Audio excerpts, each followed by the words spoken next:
네, 벨리댄스 신동 심지우 양과 부모님 나와주셨습니다. 안녕하세요. 네, 안녕하세요. 네. 네. 자, 우리 지우 양. 네. 직접 자기소개 좀 부탁해요. 네. 예. 안녕하세요. 누굽니다. 안녕하세요. 5살 심지우입니다. 아유. 눈 좀 보세요. 눈이 그냥 반짝반짝 너무 예쁘네요. 우리 지우가 벨리댄스를 정말 잘 춰요. 근데 언제부터 벨리댄스를 췄어요? 4살 때부터요. 4살. 지금 5살. 네. 1년 됐는데 그렇게 잘 춰요? 그러니까요. 와. 강사 선생님들하고 같이 배운대잖아요. 그러게요. 예. 근데 지우는 왜 유독 이 벨리댄스가 좋아요? 재밌어요. 재밌어요. 뭐가 재밌어요?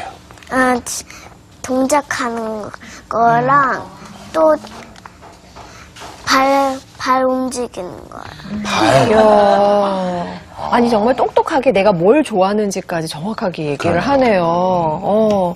아니 근데 아까 진짜 너무 강사 선생님들하고 같이 배우고 싶어요. 뭐, 당당하게 가가지고 선생님한테 요구하고 진짜 같이 하면서도 잘 따라간다고 선생님도 인정을 해주시고 네. 계속 화면 보면서 많이 놀랐어요. 근데 어떻게 처음 시작하게 된 거예요, 지우가? 지우가 3살 때부터 지우가 다니는 그 학원, 네. 그 엘리베이터 앞에 그 벨리댄스에 대한 이게 홍보 전단이 이렇게 광고지가 붙어 있었어요. 그랬더니 3살 때부터 이렇게 오고 가면서 엄마 여기 어디예요? 여기 언제 갈 수 있어요? 이렇게 물어보더라고요. 그래서 이거는 벨리댄스고 어른들이 추고 출 수 있어도 초등학교 언니들 정도부터 할 수 있을 거야. 지우는 조금 더 밥 잘 먹고 키 크면 그때 가자 그랬어요. 네. 근데 37개월이 되는 그 날, 그 어느 날에도 그걸 보더니 또 물어보는 거예요. 그래서 여기 너무 가고 싶다고 갔어요. 그랬더니 간 날부터 제일 앞에 서가지고 너무너무 신나서 하는 거예요. 그래서 그때부터 지금까지 좀 재밌게 하고 있습니다. 그러니까 벨리댄스를 하는 데 있어서 부모님은 하신 게 없네요. 그런가요? 지우의 손에 이끌려서 어머니는 가주셨을 뿐이네요. 그렇죠. 네. 지우 양, 지우가 벨리댄스 그렇게 잘 쳐가지고 그 상도 많이 받았다면서요? 네. 무슨 상 받았어요? 금상이랑 오. 금메달 2개랑 또 왕관이랑. 우와, 왕관도 탔어요? 왕관도? 이야. 이야, 대단하네요. 약간 화면을 보니까 우리 지우가 TV에 나오는 춤들도 잘 따라 하던데요. 왜 평소에 춤추는 걸 좋아하나요?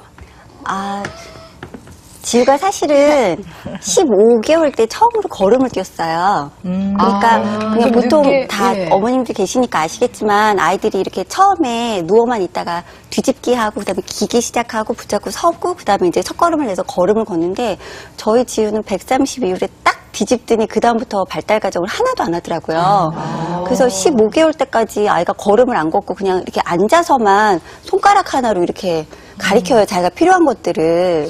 그래서 와, 이 아이가 왜 안 걷지? 이렇게 걱정을 하고 또 15개월이 딱 돼서도 안 걸으면 병원에 가야겠다. 이렇게 마음을 먹고 네. 있는데 15개월 며칠 딱 남기고 나서 첫 걸음을 딱 떼려고 그러는지 그날은 엉덩이를 하늘로 딱 들더니 팔을 딱 띄고 걸음을 딱 뛰는데 안 넘어지고 막 걷는 거예요. 그러더니 이렇게 춤을 잘 추는 아이가 되고요. 부터 걷잖아. 네. 그리고 이제 걷기 시작하고 0살 나서는 때부터 못 걸었는데. 음악이 나오면 맞아요. 이렇게 발로 박자를 맞추고 엉덩이를 실룩거리기 시작하더니 동작이 좀 많이, 그러니까 몸이 이렇게 좀 서는 거에 익숙해지고 난 다음부터는 음악만 나오면 그걸 어떻게 주체를 못 하더라고요. 그리고 조금 커서는 뭐 이렇게 소녀시대 언니들 참 좋아했어요. 네. 그러니까 그런 영상을 보면 막 어떻게든 흉내를 내보려고 너무너무 막 즐거워하더라고요. 그러니까 뒤에서 아빠랑 저는 다리 아프니까 이제 그만 좀 앉으라고 말려도 또 한다고 해가지고 따라하고 그러더라고요. 그래요. 그런데 우리 아버지께 좀 이제 질문 좀 드릴게요. 그동안 외로우셨죠? 예. 근데 사실은 이제 그 벨리댄스가 요즘 뭐 운동 효과가 워낙 좋다고 예. 뭐 인기가 많긴 하지만 그래도 그 다른 뭐 현대무용도 있고 뭐 정말 무용도 있는데 예. 그렇게 벨리댄스를 지우가 본인이 막 한다 그랬을 때 뭐 이렇게 걱정되시거나 아니면 반대하지 않으셨어요? 저희는 와이프도 그렇고 저도 그렇고 양육에 대한 기본적인 기준이 있어서요. 일단은 어리지만 네. 본인 선택에 있어서는 최대한 부모로서 존중해주고 그리고 뭐 그런 부분들을 좀 서포트 가이드해주는 게 부모 역할이라고 저희들은 생각을 하기 때문에 지금 단계에서는 어떤 특정한 분야를 오랫동안 한다기보다는 다양한 경험들을 많이 할 수 있는 그런 기회들을 제공하는 게 더 중요하다고 생각을 해서요. 네. 일단 본인이 원하는 상황이기 때문에 뭐 저희가 또 걱정하거나 만류할 이유는 없다고 생각을 했습니다. 네. 근데 뭐 어느 집 손녀든 손자든 아유 귀하지 않은 아이가 어디 있겠어요. 그런데요 유난히 아이를 예뻐하시고 사랑하시는 것 같긴 하던데요. 네 할머니 할아버지도 그렇고요. 네. 저희 아버님이 4대의 독자시고요. 저희 남편이 5대의 독자. 그리고 이 아이가 지금 저희 가족 중에 유일한 아이예요. 네. 그러다 보니까 워낙 가족에도 굉장히 크신 어른이신데다가 기다렸던 손자가 제가 결혼하고 4년 만에 아이를 시험관으로 낳았어요. 그러니까 그 과정을 늘 옆에서 지켜보셔가지고 그 손주 하나 보는 게 이렇게 이다지도 힘든가 하셔서 같이 마음고생을 참 많이 하셨어요. 그리고 제가 아이를 시험관으로 어렵게 가졌는데 중반기 가니까 전치태반이라고 이게 걷지도 말라고 하더라고요. 그래서 이제 배는 계속 불러오고 몸은 힘들고 이러니까 어른들이 도저히 그냥 두고 보실 수가 없어서 이렇게 집으로 오라고 내가 기꺼이 돌봐주겠다 하셔서 너무 감사한 마음이 크셔서 또. 네. 예. 근데 그 정말 할아버지 끼를 닮았더라고요. 그런 거 같아요. 아버님 술 주시는데. 그대로 할아버지 드세요. 끼를 아버지도 받으셨나요? 예. 사실 예. 제 와이프보다는 이 춤에 대한 재능은 분명 저를 닮은 거라고. 이거 확인해 볼 수도 없고. 네. 예. 근데 정말 지우가 그 끼가 많네요. 그리고 흥이 있는 것 같아요. 맞아요. 왜냐면 지금도 계속 네. 그 발로 스텝을 이렇게 지금 하는 것 같아요. 예. 근데 지우 그렇게 가족들 앞에서 벨리 댄스 추고 이래서 막 가족들이 좋아하고 칭찬하고 그러면은 지우도 기분이 좋아요? 좋아요? 네. 자 지금 오은영 선생님이 네. 정말 뚫어지게 지우만 바라보고 계시거든요. 네. 선생님 어떻게 보셨어요, 지우? 아 정말 귀여워요. 정말 예쁘고요. 잘하고요. 네. 이제 우리가 아이들의 재능도 있고 끼도 있는 애들 참 주변에 많거든요. 예를 들어 음악에 뭐 재능이 좀 있다, 끼가 있다 이런 아이들 많은데요. 그 아이들 중에서도 악기를 선택할 때 보면 개인의 특성이 있거든요. 피아노를 선택하는 아이가 있는가 하면 현악기 중에서도 음이 좀 이렇게 중저음의 뭐 첼로라든가 어떤 아이는 또 바이올린을 좋아하는 아이도 있고 이게 다 사람에 따라 다르거든요.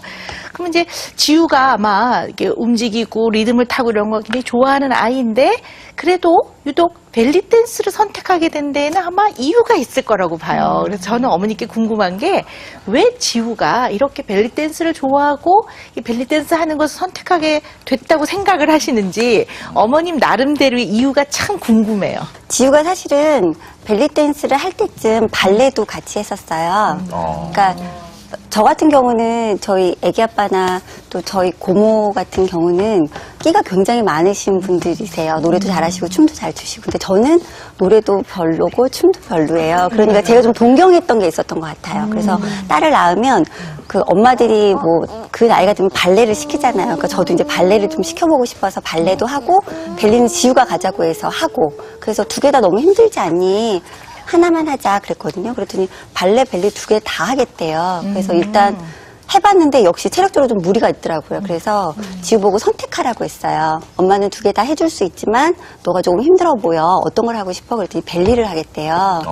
그러니까 제가 느끼기에는 지우는 그 벨리에서 그 정해진 동작들을 계속 수업을 받잖아요. 뭐 이렇게 손을 올리고 발을 올리고 하는 몇 가지 동작이 반복되는 게 조금 지루했던 것 같아요. 근데 벨리는 대신 여러 가지 작품을 돌아가면서 하거든요. 음악도 계속 바뀌고 조금 더 다이나믹했던 게 지우의 이 활발하고 이런 성격하고 잘 맞아서 아이가 벨리를 선택한 게 아닌가 그렇게 생각하고 있습니다. 제가 왜 아까 굉장히 많이 사랑해 주시는 것 같다라고 얘기했는데, 물론 아이를 사랑하는 것만큼 좋은 건 없는 거거든요. 근데 모든 사람들 시선이 늘 이 아이한테 중심이 돼 있거든요. 근데 그것은 물론 중요하긴 하지만 꼭 그렇게 큰 아이들은 늘 자기가 중심에 서지 못할 땐 되게 불편해할 수가 있어요. 예를 들어서 국물을 준다든가 여러 명 사이에서 그냥 똑같은 동작을 하는 거는 본인이 스팟라이트를 못 받는 거죠. 이렇게 확 주목을 못 받으니까 재미가 없어요.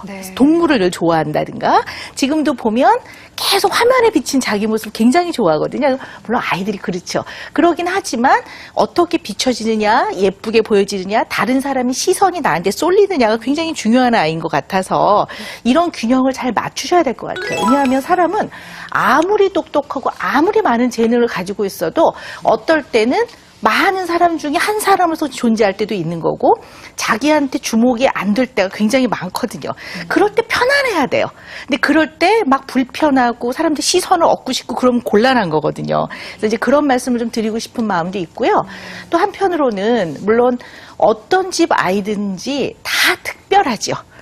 그 특별하고 다 특별하게 키우고 싶어요, 부모들은요. 근데 이 특별하다는 의미는 이 세상에 유일무이하게 이 아이가 정말 유일하게 하나 존재하는 소중한 아이이기 때문에 특별한 마음으로 존중한다는 의미가 있는 거거든요. 제가 왜 이 말씀을 드리냐면, 사실 또 여기 오셔서 또 한 번 다른 측면을 생각해보는 기회가 되셔야 되잖아요. 이 아이 잘하는 건 말할 것도 없고요. 물론 끼가 있고 재능이 있으니까 벨리 댄스를 하는 거 좋죠. 가서 뭐 특별 교습을 받고 하는 건 좋은데, 나머지 교육들 중에는 좀 정리를 하셔서 일반적인 요 나이 아이들이 모여 있는 곳에 가야 될 것 같아요.